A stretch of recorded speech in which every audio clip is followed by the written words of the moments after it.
안녕하세요. 3년을 사귄 남자친구와 결혼 문턱까지 갔던 30대 초반의 여자입니다. 이렇게 남자친구와 헤어지게 될 줄은 저도 꿈에도 상상을 못했네요. 결혼 준비하면서 혼수랑 애단 문제 때문에 많이 다툰다는 이야기는 들어봤지만 그게 제 이야기가 될 줄 누가 알았겠어요. 남자친구와 저는 친구의 소개로 만났습니다. 남자친구는 어땠는지 모르겠지만 적어도 저는 연애를 하고 싶다는 비교적 가벼운 마음가짐으로 임한 소개팅이었는데 어떻게 하다 보니 3년이나 사귀게 되었네요. 20대 후반의 남자친구를 만나 그 사이 나이도 30을 넘어갔고요. 주변 친구들이 하나둘씩 결혼을 했지만 적어도 저는 그게 그렇게 신경 쓰이지는 않았어요. 인테리어 디자이너로서 일에 대한 욕심이 결혼에 대한 욕구보다 더 컸기 때문이에요. 하지만 친정어머니께서는 괜히 연애만 하다 좋은 시절 다 보내지 말고 남자친구랑 결혼을 할 거면 어차피 할 거 빨리 하고 아니면 헤어지라 하셨어요. 괜히 좋은 사람 만날 기회 놓칠까봐 걱정되신다면서요. 속물처럼 보실 수도 있지만 관연한 딸 가진 어머니라면 당연히 할 법한 걱정이라고 생각합니다. 부모님께서 성화인 건 남자친구 쪽도 마찬가지였어요. 남자친구가 말하길 두 분 중에서도 특히 아버님께서 하루빨리 저희가 부부가 되길 원하신다 했어요. 그 이유는 지난해 아버님께서 당하신 큰 교통사고 때문입니다. 차에 부딪히면서 머리 쪽부터 바닥으로 떨어져 피를 많이 흘리셨대요. 가족들 모두 이러다 아버님 돌아가시는 거 아니냐고 말할 정도로 상당한 피를 쏟으셨답니다. 아버님 본인도 말씀하시길 당신은 이제 꼼짝없이 죽었다 싶었다고요. 그 와중에도 아들놈 장가가는 것도 못 보고 죽는 게 그렇게도 억울하셨답니다. 그래서 그 이후로 특히나 남자친구가 저와 사귀고 있다는 사실을 아신 이후로는 왜 빨리 결혼 안 하냐고 그렇게 남자친구를 채근하셨던 모양이에요. 그로부터 얼마 후 아버님의 말씀 때문인지 본인이 진짜 원해서인지 둘 다인지 아무튼 남자친구가 얼마 지나지 않아 저에게 청혼을 해왔습니다. 솔직히 전 크게 고민하지 않고 승낙했어요. 사귀는 동안 둘 사이에 큰 다툼도 없었고 크게 마음에 걸리는 문제도 없었기에 오히려 거절을 하는 게 말이 안 되는 것 같았네요. 하지만 이런 식으로 어이없게 파혼하게 될 줄 누가 알았을까요? 정말 뒤통수 제대로 맞은 느낌입니다. 남자친구 집에 인사를 드리러 간 날이었습니다. 사실 아버님이 병원에서 퇴원하신 이후로 몇 차례 남자친구가 저를 집에 인사시키겠다며 데려가고 싶어 한 적이 있었어요. 하지만 그때만 해도 결혼 이야기가 지금처럼 진지하게 나온 상황도 아니었기에 굳이 인사까지 드려야 할 필요성을 느끼지 못했지요. 뿐만 아니라 솔직히 사람 일이라는 게 한치 앞을 모르는 거잖아요. 괜히 남자친구 가족들하고 왕래하다가 정은 정대로 들었는데 헤어지기라도 하면 그런 생각을 하면 벌써부터 속상하더라고요. 그런 이유들로 한 번도 가지 않다가 이번에 처음 찾아뵈었습니다. 남자친구는 빈손으로 와도 된다고 했지만 어떻게 그래요. 직장, 선배 언니들한테 물어보니 홍삼 정도면 무난하다고 그러더군요. 그래서 홍삼 세트 2개를 사들고 갔습니다. 남자친구 집에는 미국에서 산다는 작은 신우를 제외한 온 식구들이 모여 있었어요. 참고로 남자친구의 가족관계는 어머님, 아버님 그리고 위로 결혼한 두 누나가 있습니다. 아버님과 저 그리고 남자친구가 거실에서 어색하게 시간을 보내는 동안 큰 신우와 어머님께서는 주방에서 바쁘게 움직이고 계셨습니다. 남자친구가 제 옆구리를 쿡 찌르면서 가서 도와드리라며 눈치를 주길래 같이 가자고 했어요. 남자친구가 못마땅한 표정으로 절 데리고 부엌으로 갔습니다. 어머님께서 너무 자연스럽게 앞치마를 주시길래 남자친구에게 받으라고 했어요. 그러자 어머님께서 깜짝 놀라시더니 이 집에서는 부엌 일은 여자만 한다고 그러시더라고요. 말도 안 되는 어머님의 말씀에 놀라서 남자친구에게 그냥 거실에 있겠다고 이야기하곤 부엌에서 나왔네요. 어느덧 식사가 차려졌는데 왠지 모르게 자리가 불편하고 어색했어요.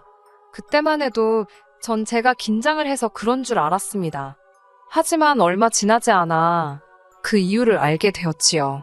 아버님께서 국을 다 드시더니 정말 한마디 말씀도 없이 빈 국그릇을 어머님 코앞에다 들이대시는 거예요. 제가 밥 먹다 말고 깜짝 놀라 두 분을 바라봤는데 어머님은 익숙하다는 듯이 국 더 드릴 거냐며 말 그대로 국을 아버님께 대령하시더군요. 저희 집에서는 한 번도 본 적 없는 광경이라 어쩔 줄을 모르겠더라고요. 그러더니 이번엔 남자친구가 큰 신우에게 나 물 이러더군요. 남자친구의 말이 끝나기가 무섭게 큰 신우가 어머님이 그러셨던 것처럼 벌떡 일어나서는 물을 가져다 주었습니다. 이건 무슨 남자들이 집안 여자들을 마치 종부리듯 하던걸요.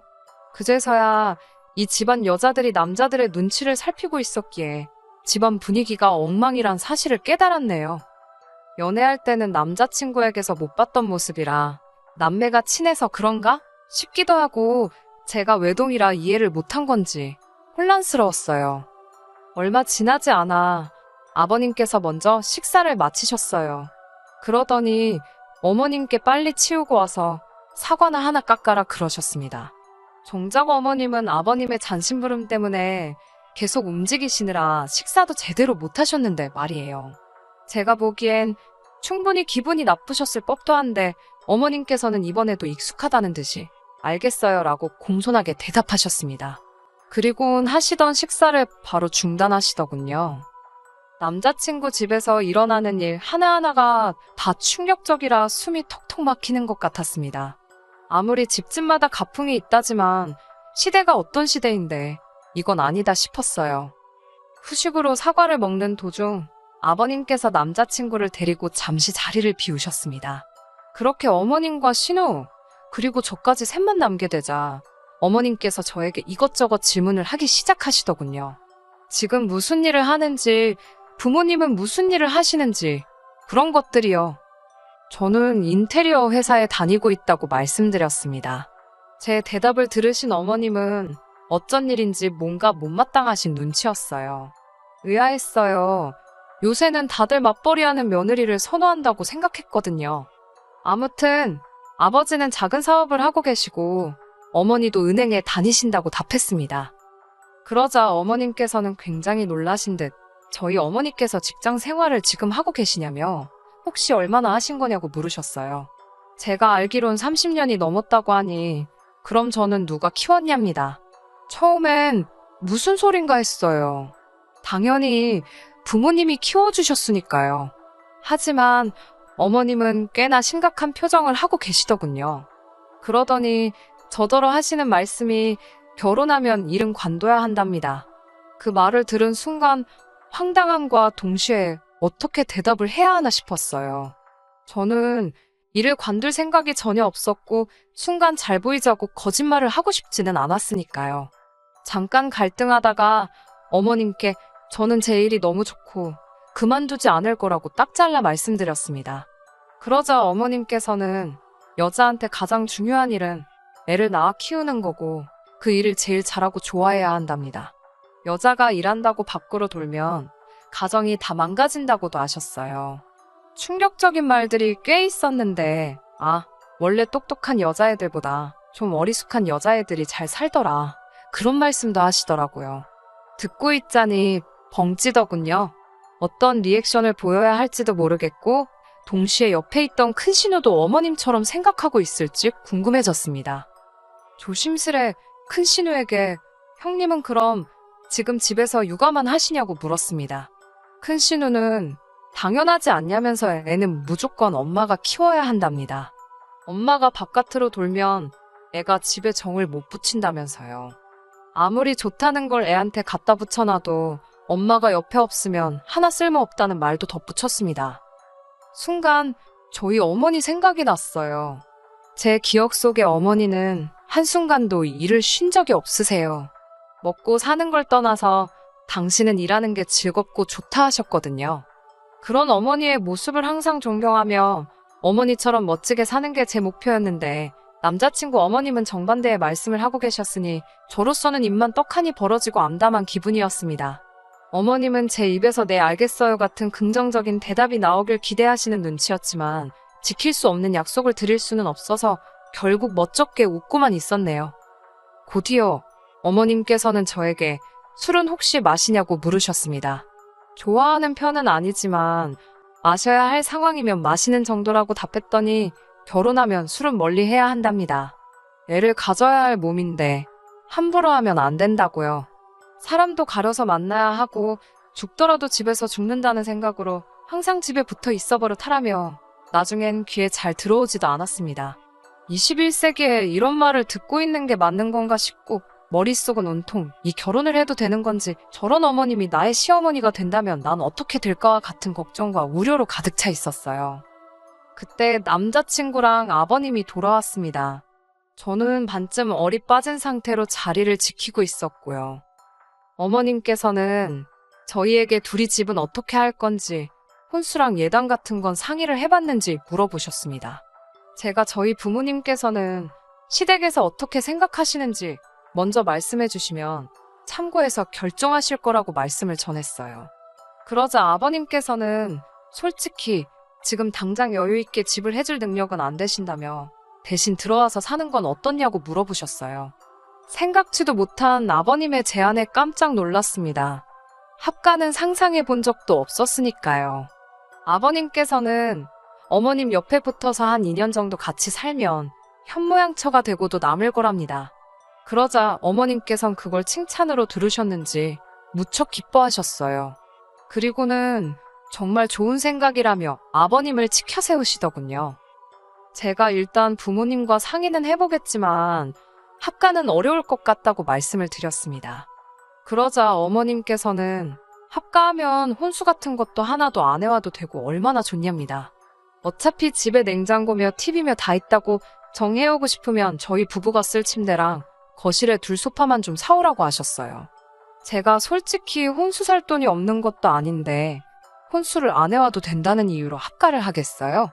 막말로 혼수 살 돈이 없어서 합가해야 된다고 하면 없던 혼수 살 돈 어디서 빌려서라도 구해올 판이었는걸요.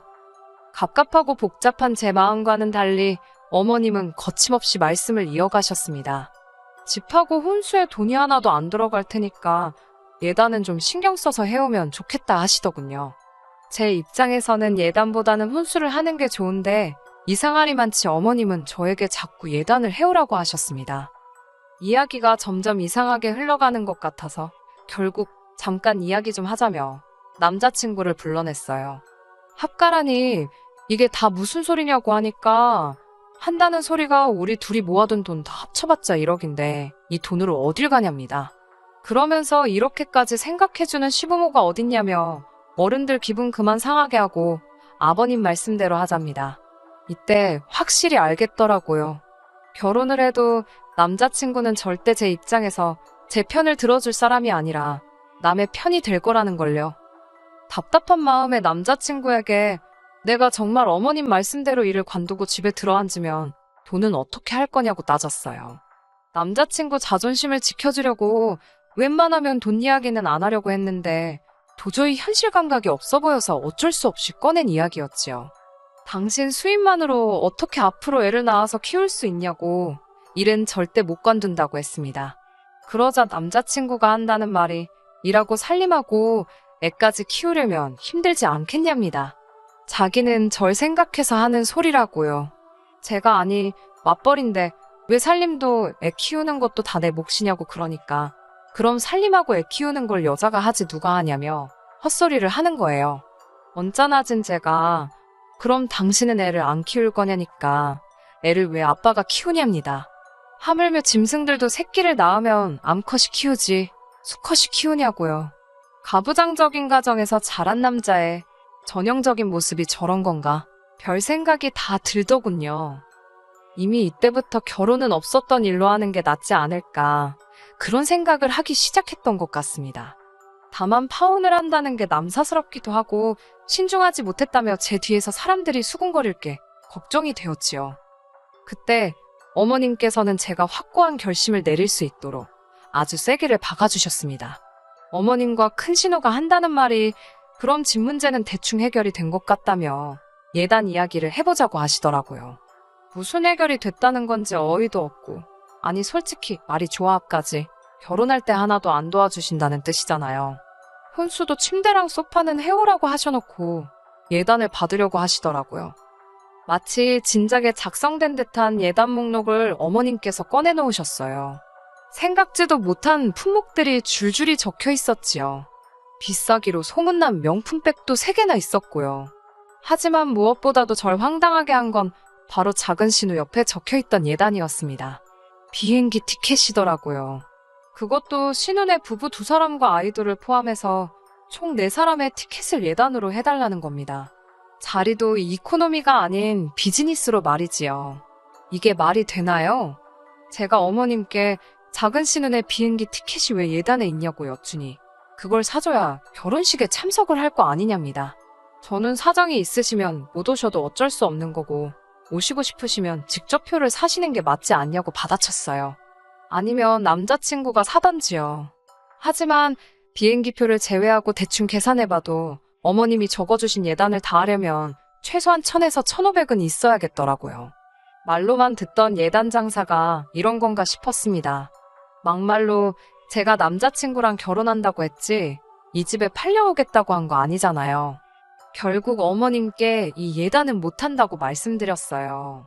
일단은 이걸 다 해올 돈도 없고 제가 이 예단을 해와야 할 이유도 모르겠다고요. 어머님께서는 대신 집도 안 사고 혼수도 안 하니 따로 돈 들어가는 데가 없지 않냐입니다.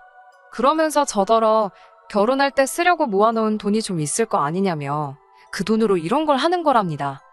제가 저 결혼할 때 제 살림살이 장만하려고 모은 돈이지 어머님 좋은 일 시키려고 모은 건 아니지 않냐고 싫다고 했습니다. 그런 제 말에 어머님 아버님께서는 적잖이 충격을 받으신 눈치였어요. 저도 이때는 많이 불쾌했고 하도 나서 두 분께 더 설명드릴 이유도 해명할 필요도 없는 것 같다고 이 결혼은 안 하겠다고 말씀드리곤 가방만 챙겨서 나왔습니다. 홍삼은 두고 올까 하다가 시간 낭비만 했으면 됐지 돈 낭비까지 할 필요 있나 싶어서 전부 들고 나왔어요. 남자친구가 저를 바로 뒤따라 나와 잡더라고요. 저는 오늘 하루 어머님으로부터 들었던 말들을 남자친구에게 전하면서 이게 말이 되냐고 따졌습니다. 내가 이 집에 무슨 애 낳고 살림하러 오는 여자냐고 일도 하지 마라 술도 안 된다 바보같이 살아라 별 말도 안 되는 소리만 골라 하시더니 정작 집은 못 해주신다면서 혼수의 예단까지 양심도 없으시다고요. 막말로 네가 의사냐 변호사냐 무슨 자신감이냐 따지니까 남자친구가 한다는 소리가 가관이더군요. 집에 들어가서 살면 어머님이 밥 해주고 빨래 해주고 다 도와주실 건데 너는 살림을 공짜로 배울 수 있는데 그거에 대한 수업료라 생각하면 뭐가 아깝냐고요. 너희 어머니가 일하느라 딸한테 그런 거 못 가르치시지 않았냐. 그거 우리 엄마가 해준다는데 감사하다 생각하고 해드리면 서로 좀 좋냐고 개소리를 해대는데 저희 어머니를 무슨 자식 교육도 똑바로 못 시킨 사람 마냥 이야기를 하니까 화가 치솟더라고요. 순간 그 화를 참지 못하고 손에 들려있던 홍삼이 들어있던 쇼핑백으로 남자친구 머리통을 때려버렸지 뭐예요. 얼떨결에 한 대를 맞은 남자친구가 어이가 없는지 저를 벙찐 표정으로 쳐다보길래 냅다 도로가로 나가 택시에 올라탔어요. 그리고는 문자로 니네 집구석 미친 것 같다고 절대로 연락하지 말라 했습니다. 때려서 미안하단 소리는 안 했어요. 일단 미안하지도 않았고 혹시라도 남자친구가 제가 때렸다고 신고라도 하면 제 문자가 증거라도 될까 싶어서 그 와중에 머리가 막 굴러가더라고요. 이렇게 어처구니 없게 3년의 연애가 끝날 줄 남자친구도 저도 생각하지 못했습니다. 인연이라는 게 참 우습다 싶더라고요. 그래도 불구덩이에 들어가기 전에 이렇게 빠져나왔으니 다행이다 싶어요. 전 어머니가 너무 존경스럽습니다. 당신 일도 멋지게 해내시고 저도 이렇게 똑소리나게 키워주셨잖아요. 저도 어머니처럼 살기 위해 열심히 노력하겠습니다. 끝까지 들어주셔서 감사합니다. 오늘의 사연은 여기까지입니다. 구독과 좋아요, 알람 설정 부탁드리고 더 좋은 사연으로 다시 찾아뵙겠습니다. 감사합니다.